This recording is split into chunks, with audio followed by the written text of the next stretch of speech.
অতিবৃষ্টিতে বিপর্যস্ত কলকাতা জুড়ে মঙ্গলবার সারাদিনই শোনা গিয়েছে একের পর এক মৃত্যুর খবর। বিদ্যুৎস্পৃষ্ট হয়ে প্রাণ হারিয়েছেন 7 থেকে 8 জন। এই পরিস্থিতিতে সরাসরি সিএসসিকেই দায়ী করলেন মুখ্যমন্ত্রী মমতা বন্দ্যোপাধ্যায়। নিউজ 18 বাংলাকে দেওয়া সাক্ষাৎকারে তিনি স্পষ্ট জানিয়েছেন, এই মৃত্যুর দায় সিএসসিকেই নিতে হবে।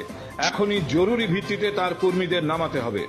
শুধু তাই নয়, সংস্থার আধুনিকীকরণ প্রক্রিয়া নিয়েও ক্ষোভ উগরে দেন মুখ্যমন্ত্রী। তার অভিযোগ, কলকাতায় ব্যবসা করছে অথচ রাজস্থানে আধুনিকীকরণের কাজ করছে। এখানে পরিকাঠামোর উন্নয়ন হচ্ছে না।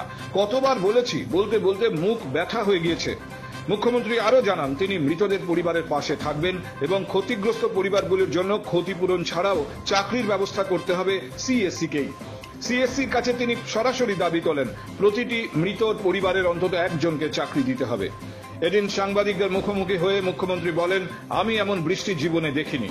এদিকে সিএসসি কর্তৃপক্ষের সঙ্গে যোগাযোগ করার চেষ্টা করা হলেও তাদের বক্তব্য পাওয়া যায়নি। প্রশাসন সূত্রে জানা গিয়েছে, মুখ্যমন্ত্রী কলকাতার মেয়র ফিরহাদ হাকিম, মুখ্য সচিব মনোজ পান্ত এবং কলকাতা পুলিশের শীর্ষ কর্তাদের সঙ্গে নিয়মিত যোগাযোগ রেখে পরিস্থিতি পর্যবেক্ষণ করছেন।